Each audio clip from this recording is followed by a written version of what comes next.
You don't know that there's a girl who's self-harming in her bedroom, or she doesn't look pretty enough on Instagram, but we think, no, it's somebody else's kid until we find it happening in our own homes. Pregnancy generally amongst Muslim girls outside of marriage is rampant in some of our councils. We've worked with masjids for over 10 years. Yeah. We know the importance of having that place where young people can come to and feel at ease.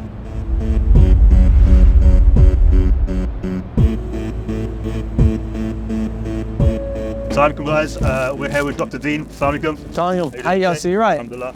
Good. So we're going to be talking about leaving a legacy with her few this Ramadan, inshallah. So Dr. Deen, tell us, what is the importance of having good young people and parents for the issues that they face today? Yeah. The biggest delight actually is seeing young people succeed, seeing them quote unquote happy, content, and seeing them thrive. There's no bigger joy, I don't think, for a parent, for a community, for the youth themselves, than to see that. And that has to be achieved. You have to do something about it. So if we want to see young people happy, successful, achieving things, making friends, socializing in a good way, in a clean way, in a halal way, then we have to facilitate that. We're going to facilitate that dream. To do that, we have to support youth projects. Otherwise, we see the opposite. We see that depression, we see those issues, we see kids that can't interact socially, can't achieve what they want to achieve, and they get frustrated. And that frustration is something that's blocking not just them, but their families. The mums and the fathers are worried, the uncles are worried, the siblings are worried, and that happens because they don't have that space and that place. Why do you think it's taken so long for people to realize the importance of that space? Because we know, like even when I was younger, for example, there was summer youth clubs that I used to attend. And I'm sure for you and even people who were my age, late 30s, so we're talking about in the 90s, there were spaces that we could go to and attend. And we'd have people older than us who were kind of, you could say, looking back on it, they were like our mentors or our models. Why did we lose that, and why have we kind of lost that feeling of needing these safe spaces? So we lost it. Part of it was, the financial crisis or cost of living or cost of greed crisis, or how you want to say it. So there's the lack of money. Then there's a lack of understanding of how much youth are suffering. You don't know that there's a girl who's self-harming in her bedroom, or she doesn't look pretty enough on Instagram, or she's comparing and despairing. We don't know it because we find out when it's too late, unfortunately. So there's a lot of lack of awareness, a lot of denial in the Muslim community that we're Muslim, these things don't happen to us. So there's that issue. Then there's the issue of the places, the spaces, the willingness to give a mosque or a hall or donate to these causes. This is a lack of awareness of where we're going to head or where we're heading if we don't do this work. And I can tell you every type of story, from sexualization to suicide and beyond. And it's happened in our community again and again and again. But we think, no, it's somebody else's kid until we find it happening in our own homes. And then it's too late. So if we don't do this work now, we are going to pay collectively as a community. It's not something, if I don't help the youth, it will affect my niece, nephew, my son, my cousin. Someone will pay for it if we don't support this work. So it's something more than what we think it is. It's a collective, almost punishment if we don't support the next generation. You're talking about the stories of sexualization and some of these other stories you mentioned. Could you give us an example? Because honestly, we don't hear enough of these stories within our community. So we don't see it, like you said, we don't see it as something important because it's kind of tucked under the carpet. It's hidden away because it's a shame to the family or to the community. Could you just give one example? Put it this way, over the last 15, 16 years, every youth that goes to university on campus, they suffer. And I'm going to say more because the parents just don't believe it.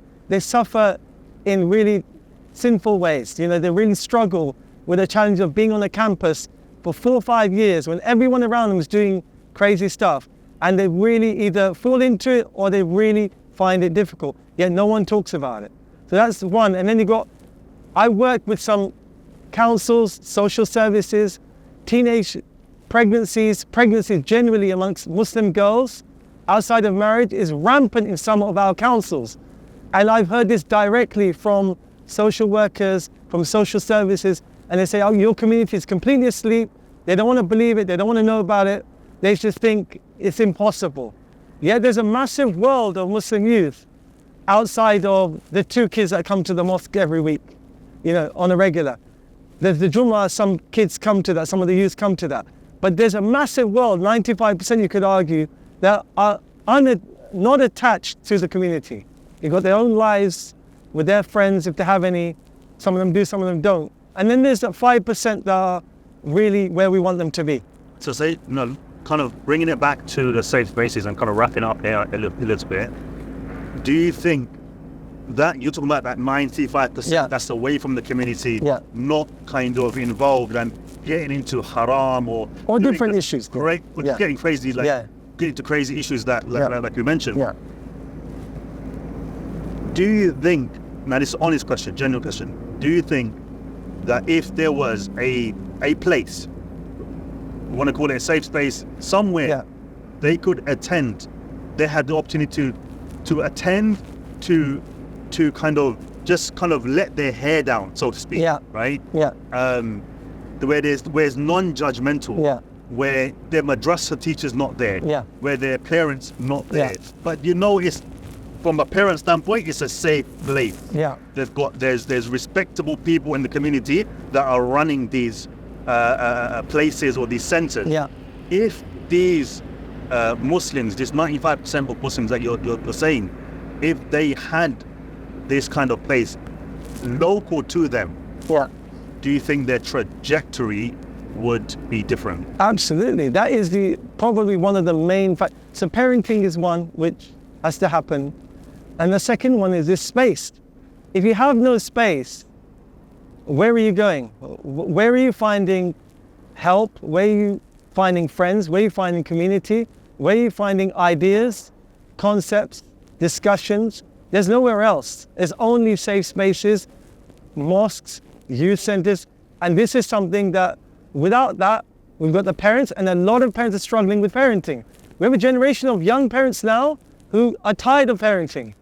There's mums who give up now. There's a lot of mums who are finding it hard to parent, like the older generations, for whatever different reasons. But it's a reality for a lot of parents. They're tired of the nagging, the demands, the me pandemic or epidemic amongst kids because we're giving them too much.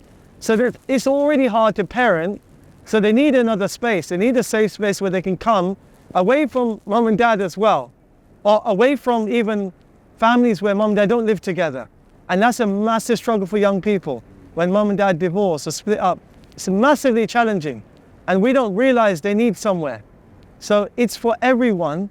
And it's essential part of the building block of what we're trying to build, a community, a legacy. The youth, they're genuinely good kids. They're good young people. They just lack support and guidance. So it's not that they're evil or bad. They actually want it. When I speak to young people, they want to be on their deen. They want to learn things. They want the answers. They even feel guilty when they do bad things. They're not the problem.